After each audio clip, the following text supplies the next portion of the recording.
Obrigada, André. Alexandre, a palavra é sua, que Jesus te abençoa. Obrigado. Que abençoe a todos nós. É muito bom estar aqui mais uma vez neste estudo, né? A Ivonete me mandou o link agora há pouco do estudo, eu até brinquei com ela. Oba, vai ter reunião hoje. Quem que vai fazer o estudo? Ela brincou assim, aquele rapaz que repete o estudo. Muito bom, né? Mas é isso. Nós precisamos estar sempre assim, investindo na religiosidade, né? Em grupos, nas casas espíritas, quando a gente puder voltar, porque essa religiosidade ela é bendita. Ela é o que nos encaminha, né, para o nosso progresso espiritual, para a felicidade tão almejada que todos nós desejamos, a paz para as nações. Então depende de uma religiosidade bem aplicada no dia a dia. E não é difícil, nós não precisamos ser aqueles radicais que vivem dentro da igreja. O tempo nos mostrou que para nós conseguirmos seguir as leis de Deus, nós não precisamos estar nos mosteiros, presos lá dentro, né? Como fazia muito antigamente. Diziam que para seguir os caminhos de Deus, essas pessoas precisavam se enfurnar lá dentro das casas religiosas. E hoje nós sabemos que não. Se nós queremos evoluir, progredir, o melhor caminho é viver em sociedade. É assim que nós progredimos, aplicando as leis de Deus em nossas relações, uns para com os outros, tá? Mas vamos lá. Nós estamos agora no capítulo 7. Bem-aventurados os pobres de espírito. E o que é preciso entender por pobres de espírito? Vamos lá. A incredulidade se divertiu com essa máxima. Bem-aventurados os pobres de espírito, como com outras coisas, sem a compreender. Por pobres de espírito, Jesus não entende os seres humanos desprovidos de inteligência, mas os humildes. Ele disse que o reino dos céus é deles e não dos orgulhosos. Os homens de ciência e de espírito, segundo o mundo, têm geralmente tão alta consideração de si mesmos e de sua superioridade que olham as coisas divinas como indignas de sua atenção. Seus olhares concentrados sobre sua pessoa não podem se elevar até Deus. Essa tendência a se crer acima de tudo não os leva senão, muito frequentemente, a negar o que, estando-lhes acima, poderia rebaixá-los, e a negar mesmo a divindade. Ou, se consentem admiti-la, contestam-lhe um dos seus mais belos atributos, sua ação providencial sobre as coisas deste mundo, persuadidos de que só eles bastam para bem governá-lo. Tomando sua inteligência por medida da inteligência universal e se julgando aptos a tudo compreender, não podem crer na possibilidade daquilo que não compreendem. Quando pronunciaram seu julgamento, têm-no por inapelável. É interessante esse último termo, né? Quando pronunciam o seu julgamento, os homens do mundo, os homens de ciência, os que são muito inteligentes, né? Até mesmo os da religiosidade, não, vamos falar assim, da religião dos homens de hoje, né? Eles têm, na maior parte das vezes, as suas palavras por verdadeiras e inapelável, quer dizer, aquilo lá e pronto. Nós podemos observar na época, por exemplo, do Cristo, onde ele chega com toda a sua humildade, né? A sua naturalidade de carpinteiro, né? Que foi onde que ele trabalhou como carpinteiro, né? Até os 30 anos, e ele se apresenta. Só que ele se apresenta como uma pessoa simples, perante a todos os outros de ciência e perante os fariseus também das ciências da religião da época. Ali, o Cristo para eles não era ninguém, mesmo que as palavras do Cristo tocassem o coração de todos aqueles que estavam ali. Mas aí então, quando Cristo viu que ele não atingia aqueles, porque ele veio para todos, mas ele começa a sua pregação e observa que os homens de ciência e os da religião da época não lhe davam atenção, então o que ele faz? Ele vai para os simples de coração. De certa forma ele estava fazendo isso mesmo, mas ele deixa então de lado tanto os gentios quanto também os inteligentes da época, que se achavam inteligentes, os homens de ciência e os homens da religião. Eles deixam de lado, né? E estes mesmos começaram a criticá-lo. Mas por que ele está sempre com as pessoas de má vida?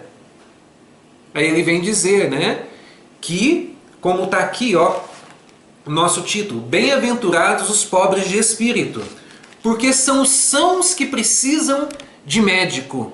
Perdão, são os doentes que precisam de médico e não os sãos. E aí todo mundo que estava em volta acha aquilo muito errado, dele estar com as pessoas de má vida. Mas porque também essas pessoas de má vida tinham uma outra característica. Estavam em suas vidas simples, pescadores, lavadeiras, prostitutas, ladrões, entre tantos outros lá. Porém, quando Jesus falava, eles abriam o seu coração para escutar. Olha só que interessante, né? Enquanto os outros de ciência ou da religião blasfemavam contra ele, xingavam ele, falavam, não, isso que você está falando não tem nada a ver. Os outros não, né? Sentavam, escutavam e agradeciam. Tá?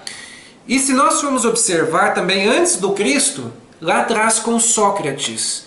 O Sócrates esteve em uma época de homens de muita ciência, de muita religião também, lá na Grécia, né? Tanto que se nós formos observar os livros antigos, tem muitos livros que vieram de lá, né? De Platão e tantos outros, de pessoas, e tem até também a cultura dos deuses, né? Que também veio de lá, né? E o Sócrates estava presente na época de homens à sua volta, muito inteligentes, mas eles bateram de frente com Sócrates. Por quê? Porque para eles o que contava era o que existia na ciência na época, o poder dos homens na época, na oratória e tudo mais, e o que Sócrates trazia era abominável para eles. Olha só, eram homens de inteligência, mas quem escutava Sócrates também eram os humildes, humildes de coração. Não são humildes na pobreza, porque talvez alguns vão dizer assim, mas os que escutavam o Cristo eram ladrões, eram prostitutas, lavadeiras, eram artesãos, eram pescadores, né? Mas também tinha muitas mulheres da sociedade, também tinham muitos ricos da sociedade, que iam lá, tanto que o Cristo ele foi enterrado, né, em um túmulo que foi comprado por alguém que tinha posses. Então tinham pessoas que tinham posses que também estavam ali do lado do Cristo, estavam ouvindo. Mas qual que era a diferença desses que tinham posses, que estavam na sociedade, desses outros que não o escutavam? É que estes, mesmo estando na sociedade e também serem homens de inteligência, mas eles eram humildes, eles escutavam, eles entendiam que, tal qual como Sócrates lá atrás, que apesar deles terem os seus conhecimentos, de terem as suas posses, eles ainda tinham muito que aprender, e eram desses que o Cristo estava atrás. Tanto que é por isso também que o Cristo pede aos discípulos, não vades aos gentios, mas vão para as ovelhas desgarradas de Israel, desgarradas desse orgulho, dessa vaidade. Elas estavam com o coração ávidos de buscar entender como que funciona a vida, do porquê do sofrimento, do porquê de tudo, da essência da vida. Então eles queriam ouvir, estavam de corações abertos, já estavam preparados desde lá antes, né, com o povo hebreu, tudo. Então por isso que o Cristo fala, olha, vai nestes primeiro, que vai ser mais fácil de vocês trabalharem. E realmente, né? E se nós formos observar também, vamos mais atrás ainda, nós conhecemos a história da Atlântida. E se nós formos observar também, era um povo muito inteligente. Era um povo que tinha uma inteligência que estava muito avançado para a época. E se nós formos buscar na história, Vão dizer também que a queda de Atlântida foi por causa também da arrogância daqueles seres que se achavam seres na Terra. Agora vamos brincar, vamos voltar mais atrás. Vamos lá em Capela. Por que espíritos vieram para a Terra? Por que foram exilados de Capela? Eram muito inteligentes, já estavam numa fase avançada, em um mundo feliz lá. Mas por que vieram para cá? Porque eles deixaram a sua inteligência subir. O ego deles estava muito exacerbado, a tal ponto que estava prejudicando a harmonia do planeta. Olha só, eram muito inteligentes. Mas, tal qual que existe a queda de muitos, né? Muitas pessoas inteligentes, por exemplo, o Hitler era um ser muito inteligente. Era com a inteligência dele, assim como ele conseguiu fazer um mal estrondoso, se ele tivesse, naquele momento ali, conseguido controlar as coisas, ele poderia ter usado a sua inteligência para fazer muito bem à humanidade, se ele quisesse, porque inteligente ele era. Mas ele deixou as mazelas, as dificuldades, contaminarem o seu coração e acabou dando no que todos nós sabemos. Tá? Então o convite que o Cristo faz para todos nós é que nós vamos elevar a nossa inteligência, sim. Nós estamos aqui para isso. Tanto que o Evangelho, no Livro dos Espíritos, fala sobre a criação dos espíritos e fala que nós somos os seres inteligentes da criação, mas que fomos criados simples e ignorantes. Mas nós temos o atributo inteligência. E este atributo não é para ficar de enfeite, não. Ele é para ser exercitado, sim. É para nós elevarmos a nossa inteligência. Porque elevando a nossa inteligência, conseguindo analisar o meio, conseguindo ir com o passar do tempo adquirindo aptidões, né? A gente vai passando por várias existências e vamos aprendendo todas as ciências do mundo. Isso nos dá a oportunidade de melhorar a nossa volta. Por que hoje nós conseguimos contornar tantos problemas, tantas distâncias? Não é graças à inteligência do homem e da mulher na Terra? É por causa disso. Por isso que nós temos tanto conforto hoje, né? Por causa da inteligência. Só que nós podemos observar que a nossa inteligência, talvez se não fosse uma pandemia, já tinha já tinha explodido alguma bomba atômica por aí. Porque nós estávamos caminhando já para a Terceira Guerra Mundial. Mas por que isso? Por causa da nossa inteligência. Já foi comentado que se porventura há uma guerra entre um país e outro e eles decidem soltar as suas bombas, quem perde é a humanidade inteira. Porque essas bombas vão contaminar todo o planeta. Como que aconteceu lá na época dos dinossauros que nós sabemos? Tem até a marca, né? Desse meteorito aqui na Terra, onde ele caiu, que acabou com toda a raça na Terra, com toda a vida na Terra. Como que isso ocorreu? O meteorito caiu aqui na Terra como uma bomba atômica bem potente, né? E foi só em um ponto do mundo que ele caiu. Caiu só em um ponto do mundo. E ele acabou destruindo a vida no mundo inteira. Ele escureceu toda a atmosfera da Terra, só tinham gases venenosos, acabou com a vida inteira. Tá? Então, a Terra, eu acredito que não aguenta uma terceira guerra mundial. Nós precisamos usar a nossa inteligência para o bem comum, trabalhando o quê? A moral. Como que nós vamos aprendendo sobre as coisas? Porque nós examinamos, né? Nós estudamos, nós aprendemos sobre botânica, nós aprendemos sobre tudo na vida, sobre a mecânica, engenharia, medicina, estudando. E como que nós também aprendemos as leis de Deus para poder praticá-las? Também é estudando. Nós não estamos fazendo aqui agora? E também utilizando a nossa inteligência para aprender no meio. A partir das várias existências, nós vamos analisando, nós lembramos, vocês sabiam? Porque dizem que nós temos o esquecimento do passado. Temos de fato. Mas a espiritualidade diz que de alguma forma, intuitivamente, indiretamente, nós lembramos.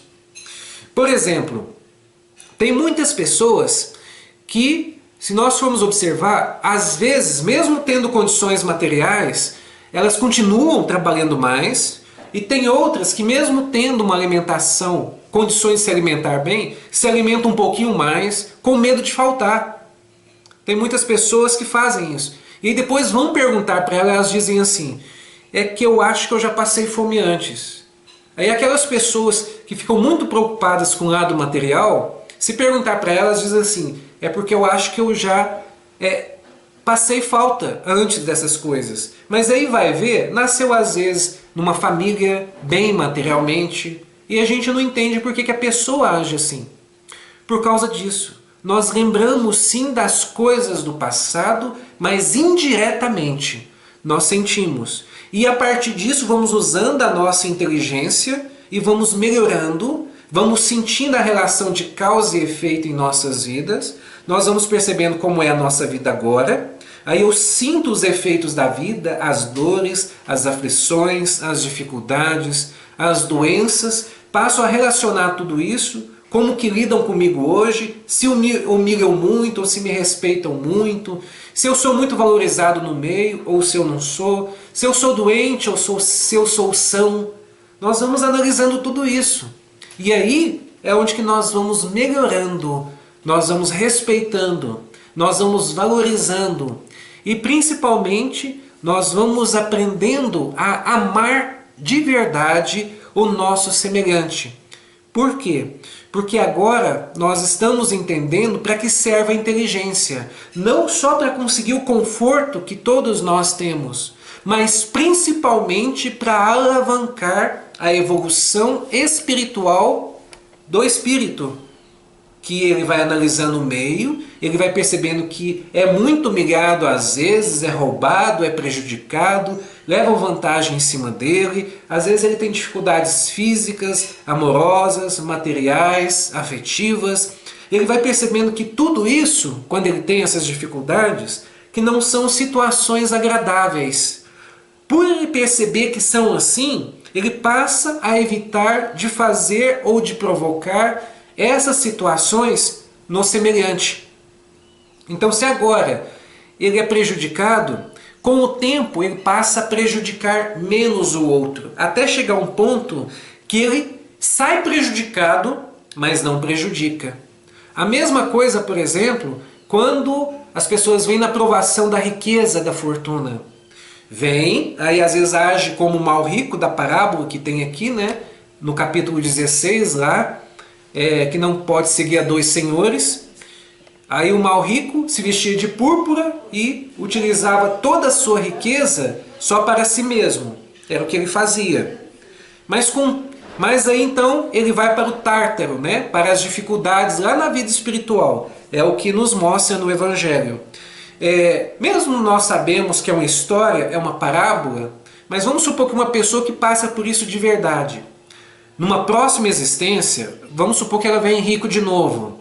Ela vai lembrar intuitivamente da dificuldade que ela teve depois, lá na espiritualidade. Ela vai lembrar do peso na consciência que ela teve, de ter vindo no meio material e de não ter auxiliado ninguém. Tá? Aí nessa, pode ser que ela ainda abuse do supérfluo, mas ela já começa a pensar um pouquinho mais no seu semelhante.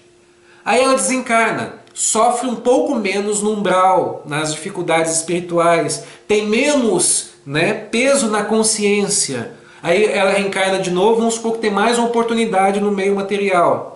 Dessa vez ela já começa a observar melhor o seu semelhante, ajudar mais, evitar o supérfluo. Tá? E isso serve para todas as fases da vida, para aqueles que são assassinos, que são ladrões. Com o tempo eles vão provando do próprio remédio.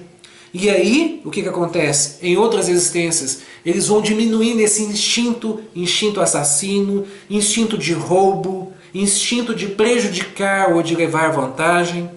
É por isso que a reencarnação e a dor na qual nós recebemos, na relação de causa e efeito, é uma bênção para todos nós. Tá? Porque senão nós não vamos aprender nunca. Pelo amor são poucos, tá? Ou quase zero, eu acredito, porque o ser tem que sentir um pouquinho, sim, de dor. Muitos dizem assim que o Cristo, por exemplo, que ele teve um caminho reto. Eu duvido. Não duvido da capacidade dele, Mas eu tenho certeza que alguma dificuldade para acertar ele teve. Ele errou também. Ele deve ter passado por alguma pequena reação de causa e efeito ali sim. Talvez ele conseguiu chegar mais rápido que muitos. Mas que ele de alguma maneira também teve os seus erros, eu acredito que sim. Por quê? Ninguém tem privilégios nessa terra. Onde que outros dizem, não, o Cristo já nasceu perfeito, ou ele teve privilégios para já chegar àquela perfeição. Pelo menos a doutrina espírita corta tudo isso. Nenhum filho de Deus, ela vem nos dizer, tem privilégios. Todos nós temos de passar pelas provações materiais. Mesmo sendo um espírito, vamos supor, que caminha reto. Mas de qualquer forma, nesse caminho dele, aqui tem passar pela provação. Provação, não estou falando expiação, hein? Provação da riqueza, provação das dificuldades materiais, provação das dificuldades físicas. Então, de qualquer forma, ele passou por dificuldades. E é isso que nós vamos compreendendo com esses estudos que nós estamos fazendo agora, utilizando a nossa inteligência para caminhar para Deus. Vamos também ter todo o nosso conforto que nós pudermos, sem apelar, né, para o supérfluo, tá? Porque o que a gente precisa observar? Saiu no noticiário, né, mostrou que lá em São Paulo morreram pessoas de frio. Enquanto isso, muitos de nós não têm nenhum peso na consciência em abusar do supérfluo. Nossa, eu estou gastando uma fortuna nisso aqui, olha só que bacana, né? Só que ele não está tendo um peso na consciência que tem gente morrendo de fome. Que só uma parcela daquilo ali que ele ajudasse alguém, ele teria um capricho a menos, mas muitas pessoas não passariam frio. Né? Não estou dizendo que nós devemos dar, né? Porque tudo é por mérito. Nós devemos doar e auxiliar o ser a conseguir a partir de sua própria dignidade. Enquanto ele não consegue caminhar por si mesmo, vamos auxiliar. Mas ele está conseguindo, vamos instruí-lo, vamos ensiná-lo. Não tem uma casa agora, vamos colocar no abrigo. Mas nessa casa ele vai ajudar. Ele vai lá na lavoura, ele vai ajudar a plantar. E assim vai ajudar na limpeza do abrigo. Né? A não ser se for os velhinhos, aí não tem como. Mas mesmo assim vamos pôr uma biblioteca para os velhinhos. Para que eles possam também ter livros de religiosidade, ter livros lá que eles vão poder de histórias ler enquanto estão na velhice. Não podem trabalhar, mas podem exercitar a mente ainda. E é assim que nós devemos fazer. Né? Eu separei um texto aqui para finalizar o estudo do livro Palavras de Vida Eterna, que se chama Em Louvor do Equilíbrio. Toda a amargura, cólera, ira, gritaria e blasfêmia sejam retiradas dentre vós, bem como toda a malícia. Paulo. Lembrando de Paulo, ele é um exemplo de que nós devemos usar a nossa inteligência para ir cortando os equívocos da vida. Paulo, muito inteligente, se adentrou na religiosidade, era um doutor da lei, podemos dizer um fariseu também. Porém ele bate de frente com Cristo, porque não acreditava nele, ele acreditava em Moisés, nas leis de Moisés, etc. Porque ele também, de alguma maneira, ainda não tinha conseguido ver o que os outros viam, como os discípulos, como muitos outros viam no Cristo, o Messias. Mas aquele obstinado homem, né, antes Saulo, não conseguia ver dessa maneira. Ele acreditava que estava seguindo o caminho de Deus. Para ele era aquilo. Ele estava buscando constituir família com Abigail. Né? Ele estava seguindo um caminho que ele acreditava que era o correto, inteligente que ele era. Só que, na estrada de Damasco, ele percebe que estava equivocado, totalmente. Porque ali ele vê que realmente o Cristo era o Messias. O Cristo provou para ele ali. Porque Saulo sabia da morte, né, de Jesus. Mas de repente Jesus aparece para ele. Qual é o seu nome? Meu nome é Jesus. Aí então Saulo, mas espera aí, eu vi o Jesus morrendo lá. O que ele está fazendo aqui na minha frente? Aí o que ele faz? Utiliza da sua inteligência, analisa todo o percurso e utiliza ela com proveito, ao invés de ser como os outros fariseus, como os homens de ciência que negam até a morte. Ele, naquele momento, ele vê que estava equivocado e usa a sua inteligência a seu favor e diz assim para Jesus: o que queres que eu faça? Olha que interessante.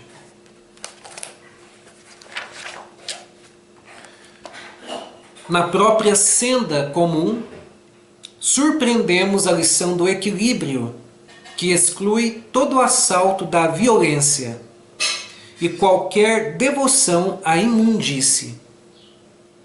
Nas cidades litorâneas, diques reprimem o mar furioso, prevenindo calamidades e arrasamentos. Nos grandes edifícios modernos, para-raios seguros coíbem o impacto fulminatório das faíscas elétricas. Desde tempos longevos, esgotos sólidos extraem detritos do pouso humano. Cada templo doméstico possui sistemas habituais de limpeza. Entretanto, no campo do espírito, o ser humano desavisado acalenta nas fibras do próprio ser o lodo da maledicência e o lixo da mágoa, libertando os raios da blasfêmia e a onda letal da ira, ferindo os outros e atormentando a si mesmo. Quantas enfermidades nascem dos pântanos de amargura e quantos crimes se configuram no extravasamento da cólera. Impossível enumerá-los. Se a mensagem do Evangelho te anuncia as boas novas da redenção, foge assim ao domínio da viciação e da crueldade.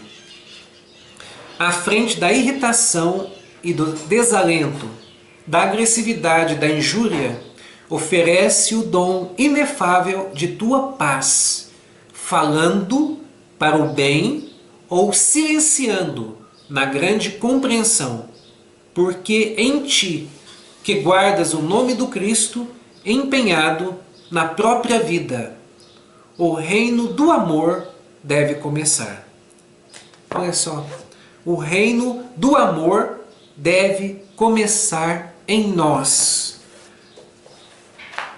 Quando nós abrimos os nossos corações e deixamos a inteligência realmente analisar tudo e fazer o que é certo, então acontece uma coisa muito interessante. Nós abrimos o coração para que o Cristo possa agir. Assim como lá atrás, Paulo dizia assim: não sou mais eu que caminho contigo, com o Cristo, mas o Cristo que caminha agora em mim. Olha que interessante. Nós não temos essa busca louca atrás, né, de solucionar os nossos problemas, de caminhar para a religiosidade, de buscar a Deus. Mas vai chegar um ponto que nós vamos ver que, a partir do momento que formos humildes de coração, aceitarmos as leis de Deus e praticá-las, nós já estaremos com Deus. E melhor ainda, Ele vai estar agindo em nós. Eu espero que eu tenha conseguido passar um pouquinho, né? Foi só um item, né, do capítulo Bem-aventurados os pobres de espírito e o que é preciso entender por pobres de espírito. E eu agradeço mais uma vez essa oportunidade de estarmos juntos aqui. E eu acho que eu não repeti o estudo, né, Ivonete? Um abraço a todos, fiquem com Deus. Não, você não repetiu, não. E uma boa semana também. Mas foi esse um estudo muito esclarecedor, gratificante demais. Porque nós sabemos que a lei de Deus, né, Alexandre, é a lei de progresso. E o Cristo, ele evoluiu primeiro do que nós, né? Então, ele é o governador do nosso planeta. Mas nós também um dia seremos espíritos puros.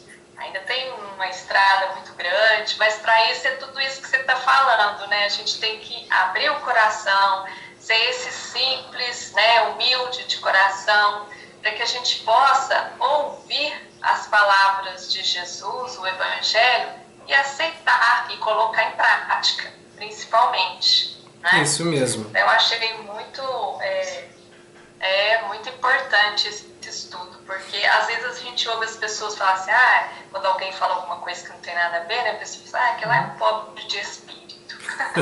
Mas ou seja, não está interpretando na sua essência, né? Isso. Então é muito importante. Aí, as pessoas ainda equivocam, né, quanto a isso. Sim, verdade. Então achei muito interessante. Um abraço. Mas eu agradeço uma vez mais. Eu que agradeço, tá? Como eu disse no início, é muito bom essas oportunidades, porque nós estamos estudando junto. Aqui não deixa de ter um calor humano, apesar de estarmos distantes, né? E tá um friozinho também gostoso. Mas o calor humano, né, que a gente fala nesses momentos, é aquilo que atinge o espírito. É aquele calor, né, da amorosidade que todos nós estamos buscando com esses estudos, para não ficar só na teoria.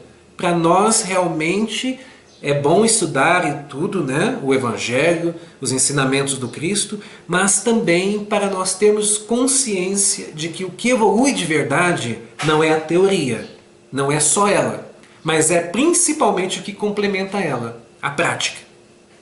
Né? Fiquem com Deus. Isso mesmo. E uma boa semana para todos nós. Com Deus, Alexandre. Tudo de bom. Obrigado.